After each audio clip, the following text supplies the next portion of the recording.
Eza Serbia na vezi Posisigeleli Afrika. Afrika je po veličini drugi kontinent i na njemu živi skoro svaki 8. stanovnik zemlje. Južnoafrička republika ima praktično 3 prestonice, Bluefonte i Cape Town, gde je središte skupštine, Pretoriju kao glavni grad, gde se nalazi središte vlade, i Johannesburg, koji je i najveći i najbogatiji grad Južnoafričke republike i u njemu se nalazi sedište Ustavnog suda ove zemlje. Južnoafrička republika ima ukupno oko 40 miliona stanovnika. Prvi Evropljani u Africi bili su Nemci i Holanđani, koji su sebe nazivali burima, što na holandskom znači seljak.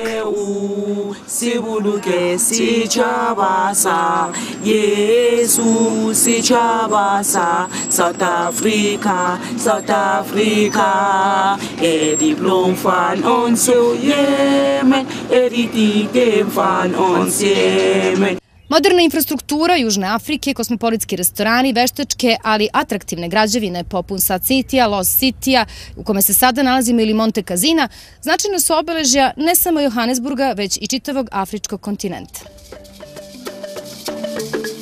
Prvi Srbi ovde stižu krajem 18. veka.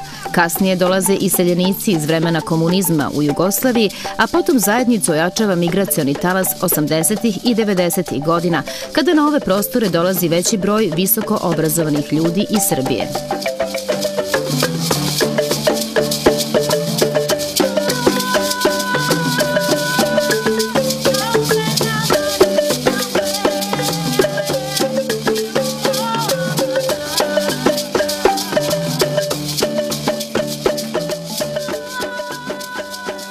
Da bismo stigli do Majka, bilo je dovoljno da izgovorimo ključne reči.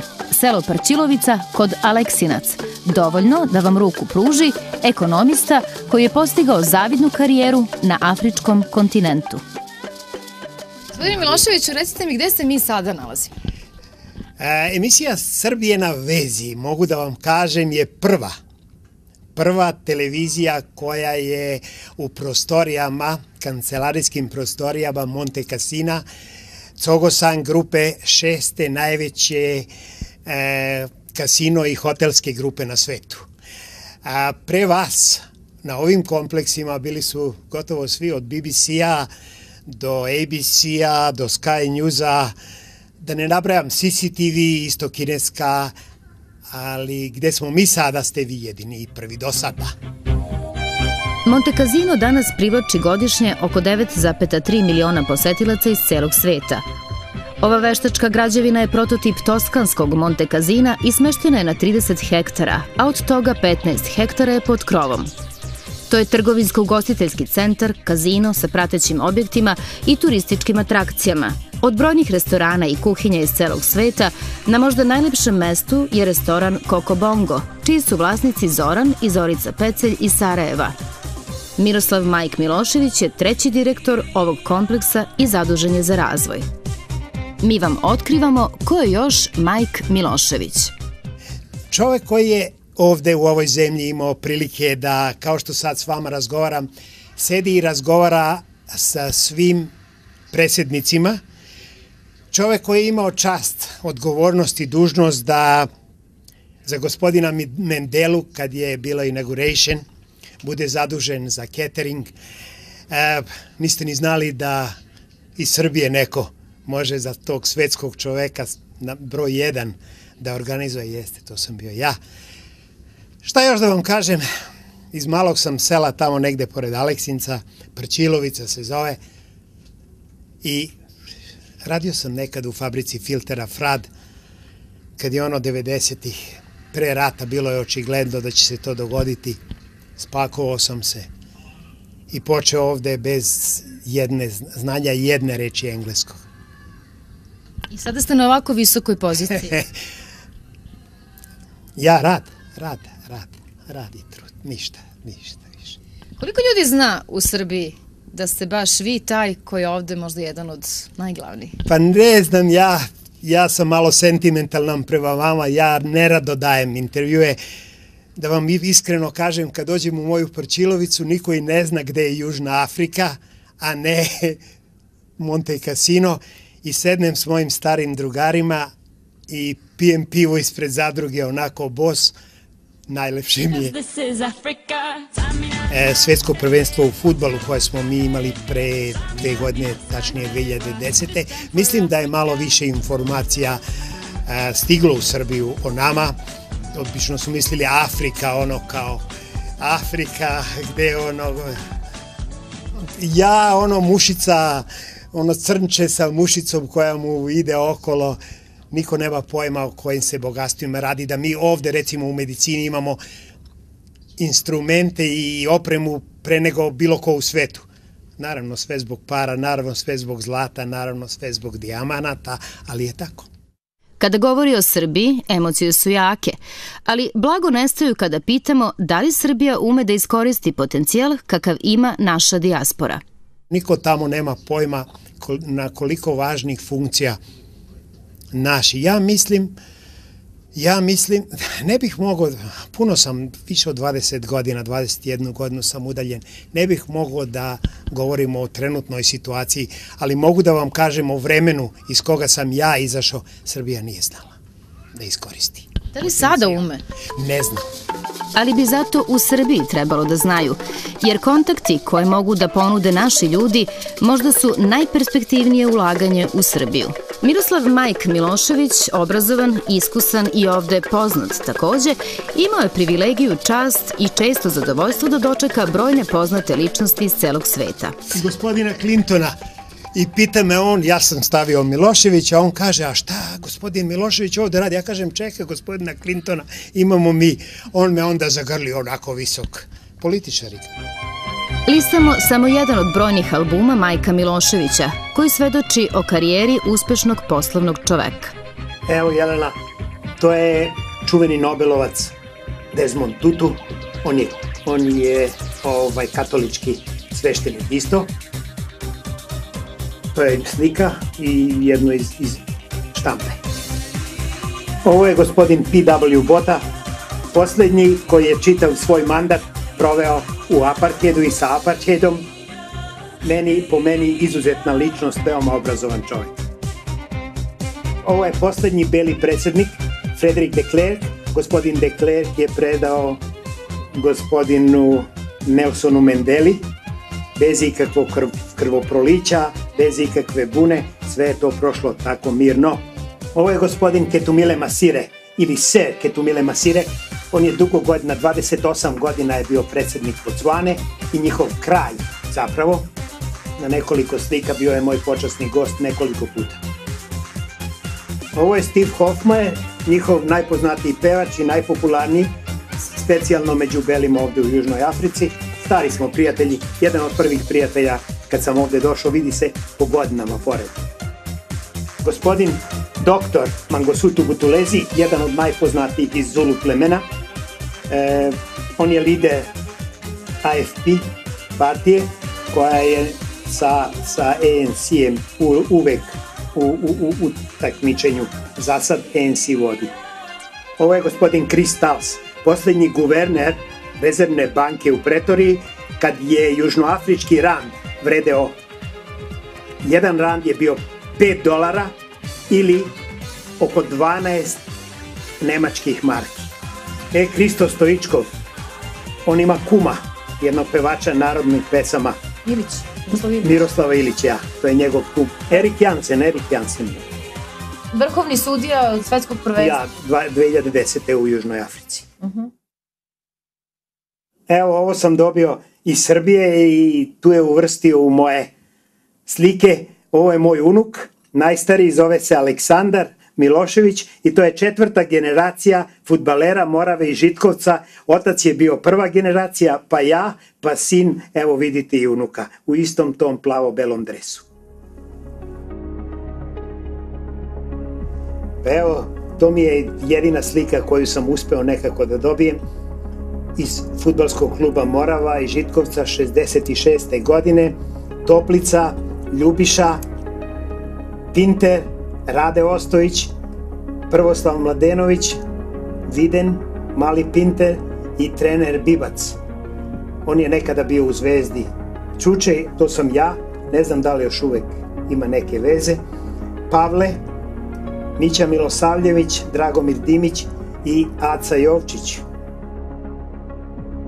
Čoveka na ovoj strani prepoznajete svi, gospodin Vladimir Vermezović, sadašnji trener Partizana, moja malenkost, i na drugoj strani je čuveni, najčuveniji Just van de Westhuizen, najčuveniji rakvista koji se teško razboleo u poslednje vreme, i to je bila poslednja slika.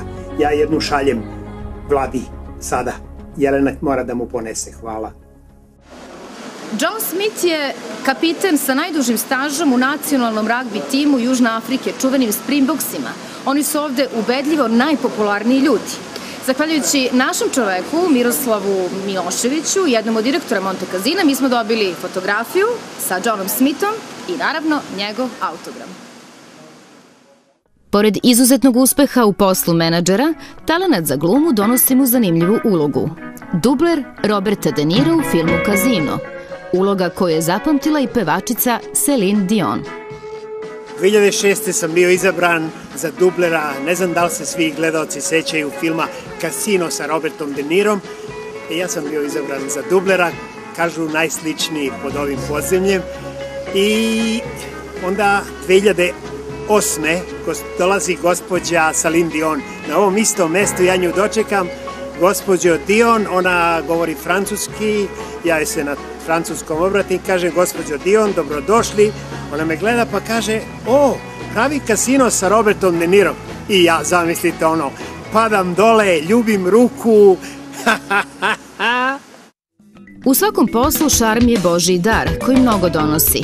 Ako i to imate, sva vrata su vam otvorena. Podsjeća nas Mike i lista album sa poznatima sa kojima održava poslovne i prijateljske kontakte. Ovu će sliku svi da prepoznaju, zvanična lepotica sveta, Meksikanka Marisol, ovde je njena meksička zastava. I čak i telefon ostavila Majku Sigurno, nego kome. Ovo je princeza Sibusile Zulu, najstarija kćerka od kralja Goodwin Zvelatinija, kralja Zulua. Ovo je jedna od unuka gospodina Nelsona Mandele. Ovo je Jackie Mafokeng, prva crna lepotica u Južnoj Africi. Imao sam čast da budem jedan od direktora Sun City-a kad je ona promovisana. Bio je to poseban događaj na ovom kontinentu. Dobro, dragi moji gospodine Miloševiću, ko je sada ovde i da li će i ova slika moći da uđe u ovako bogat album? To sam ja, Jelena i Mita iz emisije Srbija na vezi. Taj će imati počasno mesto u mom albumu. Bila nam je čast i zadovoljstvo što smo vreme proveli sa Miroslavom Majkom Miloševićem, rodom iz sela Prćilovica kod Aleksinca, koji već dugo živi u Johannesburgu. Dijaspora je sastavni deo Srbije, u njoj leži veliki potencijal koji bi Srbija trebalo da prepozna na pravi način. Emisija Srbija na vezi se trudi da ih pronađe i da ispriča najbolje priče. Za ove smo dobili dozvolu da ih preko granice ipak vratimo u zemlju. Došla sam u Južnoafričku republiku, u Johannesburg, da saznam istinitu priču o jednom dečaku Branku, dečaku iz Kruševca. Da li se vi sećate Branka Milenkovića kada je bio mali? Pa, prošlo je drugo vremena. Branko Milenković je živao sa Bakagenom, koja je bila učiteljica u Kruševcu, do njegove 15. godine, kada je ona umrla, i posle toga snalazio se kako je mogao od 15. do 24. godine uz pomoć njegovog strica koji danas živi u Beogradu, Svete Milenkovića. Sada kao uspešan poslovan čovek u svetu, on će vam verovatno reći da je to bila ludost u 24 godine bez znanja engleskog jezika i sa manje više 200 maraka u džepu otići u Južnu Afriku, nepoznatu zemlju, drugi kontinent, gde nikoga nije znao, stvarno je bila ludost. Mislim da je Branko bio malo srećan, rođen pod srećnom zvezdom i zato je uspeo u svom poslu i životu. Njegova životna priča liči na hollywoodski film, jer je u Južnoafričku republiku pošao za boljim životom, vrlo hrabro i sa malo para. Branko kada je stigao u Južnu Afriku, on je imao samo oko 200 maraka, u to vreme bile su marke na evra, i za tih 200 maraka je mogao sebi da obezbedi garsonjeru sa krevetom za 4 nedelje, i to je bilo sve. Bilo je dana kada je Branko morao da odluči da li za 2 marke, približno 20 dinara, da kupi kiflu i kiselo mleko ili da popije espresso. Puno puta Branko je odlučio da popije espresso i razlog za to je bio kada bi napuštao kafić posle espressa, on bi, tako reći, ukrao 10-15 kesica šećera koji bi koristio noću kada je gladan umjesto hrane. Branko Milenković je radio u kazinu kao menadžer i pošto je bio mlađi, jači momak, njemu su dali najgoru smenu, noćnu smenu u kazinu koji se nalazio u najzloglasnijem delu grada, koji se zove Hillgrove. What? The TV. Ciao, bye. Bye-bye. Bye-bye. Bye-bye. A ko ste vi, gospodine? Ja sam taj Branko Milenković, koji je kao momak napustio Kruševac sa 24 godine i koji je uz pomoć boksa stigao na vrh sveta i zadnje 3 godina proglašavan najboljim promoterom boksa na svetu. Brought to you by Branko Sports, best in boxing. Danas, 20 godina kasnije, Branko Milenković može da se pohvali da je 3 puta proglašavan najboljim promoterom na planeti i jedini je promoter iz Južne Afrike koji je 2 puta proglašen najboljim u svetu. Organizovao je oko 350 mečeva, čija organizacija košta i do 2 miliona evra. Biti bokserski promoter znači biti vešt menadžer, dobar organizator, psiholog i pedagog. To je neko ko brine o bokseru, o njegovom svakodnevnom životu, obezbeđuje novac za takmičenja i osmišljava i realizuje bokserske revije.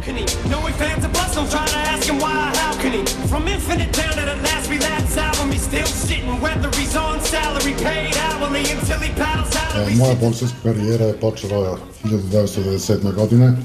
Ovaj posao već radim 16 godina i tako su uspesi rasli i najveći uspesi su počeli već u početku 2000. godine. Prvo zahvaljujem Bogu, gospodinu Branku Milenkoviću i mom treneru i rekao sam svetu da sam sladak i pametan i da ću uzeti pojas. I uzeo sam ga za sebe i svoj tim. Mnogi za Milenkovića kažu da je bolji promoter i od članova kuće slavnih boksera Boba Aruma i Dona Kinga, ali Branko sportski i skromno nastupa i kaže da je sa njima ipak u istom rangu.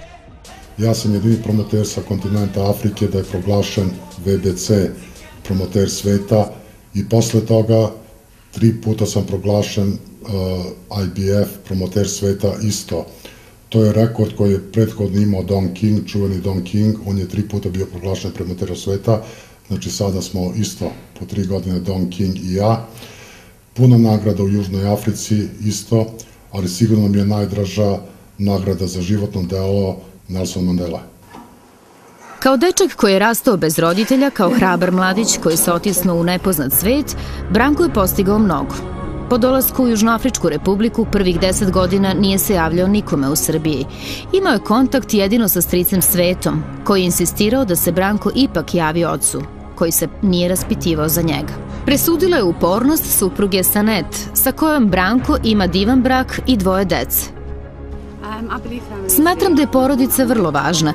Ja sam udata za Branka i želela sam da upoznam njegovu familiju. Bilo je važno da Branko stupi u kontakt sa njima, jer je to i porodica naše dece, Marka i Nadije. Da, to je to. To je moja porodica. Posle pritiska od moje supruge Sanet, ja sam odlučio da se javim i da pozovem oci i da se čujem sa njime prvi put posle skoro 20 godina. Razgovor je bio vrlo kratak, možda 20 sekundi. Oboje nas nismo znali šta da kažemo. A nama je imao mnogo toga da kaže. Branko Milenković, nekada dečak iz Kruševca, sada poznata ličnost iz sveta boksa. Popularni promoter iz Johannesburga. Roditelji ga nikada nisu potražili, a on nije imao priliku da sa njima podeli sve svoje uspehe. Oni su mnogo izgubili. Branko je dobio priliku da uspe. Dobio je, kaže, mnogo od boksa, ali je i boks mnogo dobio od njega. Na stručnu pomoć u svetu trenutno računa oko 400 ljudi iz sveta boksa, menadžeri i treneri, a od toga i oko 150 boksera, što je, kaže Branko, velika odgovornost. Iz tog sveta slavnih, promoter Milenković izdvaja najbolje. Mohamed Ali, on je bio najpoznatiji, on je napravio boks veliki što se tiče show biznisa. Najbolji bokser je sigurno Sugar Ray Robinson, jedan od najboljih. Zadnjih 10-15 godina, ne zbog toga što radim sa njime konstantno, ali ja bih spomenuo Oscar de la Hoyu i danas, verovatno najbolji bokser današnjice Floyd Mayweather. Mnoge boksere pope u sam svetski vrh. Želje mu je da to uradi i sa nekim bokserom iz Srbije. Čekajući da se pojavi prava osoba, Milenković je do vrha doveo Slovenca Dejana Zaveca. Najavljuje da bi njegov novi pulen mogao biti jedan od braće Stefanović, Nikola ili Stefan, ali dodaje da mnogo zavisi i od samih boksera. Bokseri u Srbiji ne razumeju da je to njihov biznis, njihov posao da budu profesionalni bokseri. Profesionalni bokser, zato se zove profesionalni bokser, je biznis svakog boksera i zavisi kako taj bokser odredi vreme tom biznisu, tako će biti i uspešan. Kažu da nije lepo kititi se tuđim perjem. Mi smo se zato okitili zlatom. Zlatom našeg Branka Milenkovića, bokserskog promotera svetskog ranga.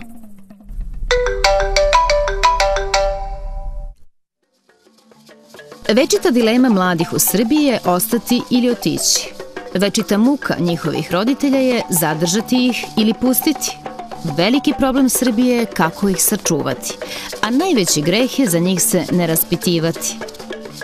Miki Milovanović posle više od 20 godina je uveliko afrički Srbin. Ja sam završio školu u Sremskoj Kamenici u 14. klasi. Radio sam u Republičkom SUP-u.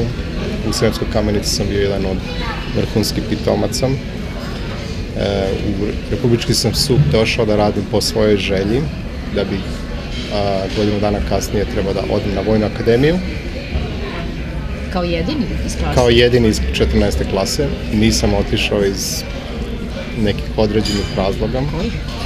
Razloga što je u tom trenutku otišao neko ko je imao bolje veze, neko kome je ujak bio načelnik tadašnje Vojne akademije, iako nije bio ni blizu onome što sam ja postigao u svom školovanju.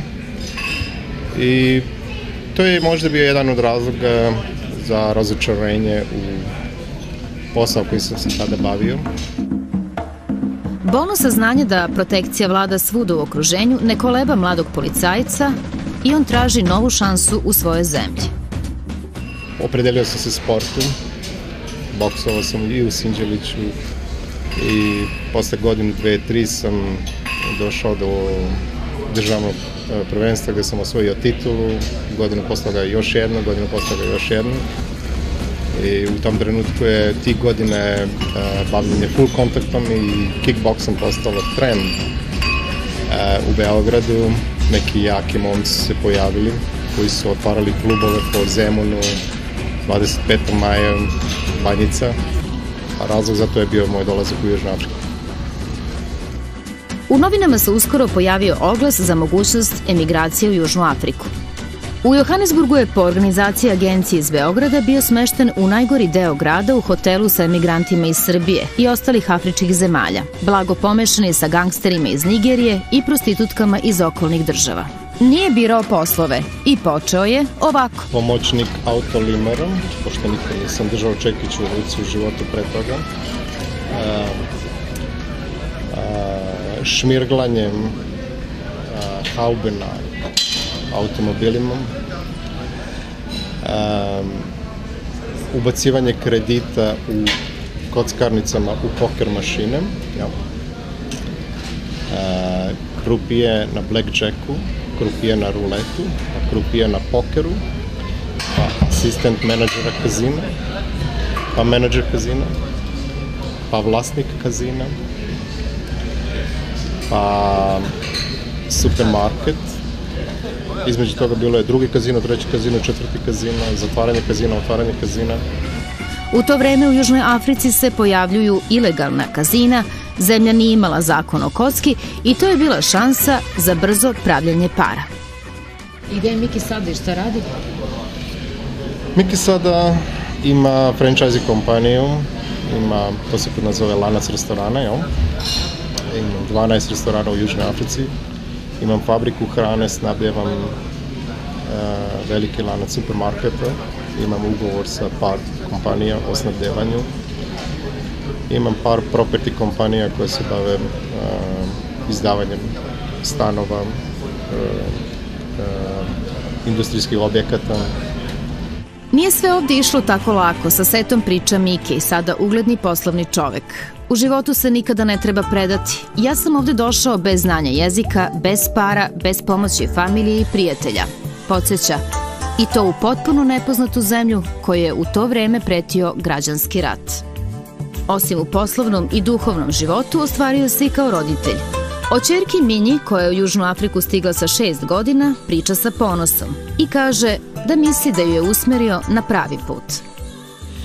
Završila je srednju, osnovnu, diplomirala je u Cape Townu psihologiju, postdiplomske studije završila u Johannesburgu psihologije, pre 6 meseci je magistar psihologije, radi na fakultetu pri Svetskoj zdravstvenoj organizaciji i priprema se za svoj doktorat u psihologiji. Proputovao je svet i uvek je povratak u Južnu Afriku, kaže, bio povratak kući. Šta je tebi mama rekla kad si otišla? Mama je uvek mislila da sam ja budala, u smislu kako mogu da odem, da ostavim sve što imam tamo. Tata je sve napravio, nama ništa ne treba, sve imaš ovde, kad ćeš da se vratiš kući. Mama meni dan danas pregovara da ja ovde ništa nemamo, da ona sve ima tamo. Ako bi ti ćerka rekla da hoće da ode bilo gde, kao što si ti svojim roditeljima rekao da hoće da ideš bilo gde, šta bi joj rekao kao tata? Ne samo da bih je savjetovao da ode, ja konstantno njoj dajem ideje da odlazak na doktorat u Englesku ili u Ameriku i Australiju je odlična ideja i smatram da bi to bilo fantastično za nju, za uspeh, za karijeru, za život, za budućnost i u svakom slučaju bi je podržao do kraja. Njegov život i moto je, kaže, sve što ste u životu želeli i niste postigli, znači da niste dovoljno jako želeli. Ili sebe smatraš uspešnim čovekom sada? Uspešnost ne smatram u tome koliko sam u životu uradio ili napravio. Uspešnost smatram s tim koliko sam sazreo kao osoba, šta cijenim u životu, šta ne cijenim. Uspešnost smatram time koliko prijatelja imam oko sebe, koliko ljudi volim i koliko me volim. Neprijatelja nemam i mislim da je to ogroman uspjeh i to je za mene najveće bogatstvo. Ja smatram svoje zdravlje svojim bogatstvom, pre svega. Što bi posavjetovao ljudima, mladim ljudima koji imaju ideju da odu kao ti nekad, bilo gde? Danas sam na svoj laptop stavio kao screen saver znak Nike, just do it. Uradite. Ne razmišljate. Južnoafrička republika je lepa zemlja i prepuna kontrasta koji se osjećaju i u razgovoru sa našim ljudima.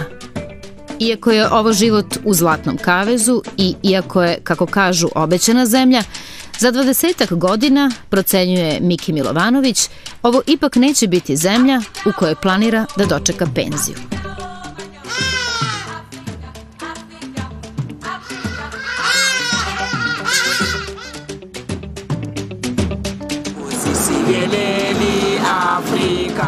Kad dođem u moju Parčilovicu, niko i ne zna gde je Južna Afrika. Mama meni dan danas pregovara da ja ovde ništa nemamo, da ona sve ima tamo.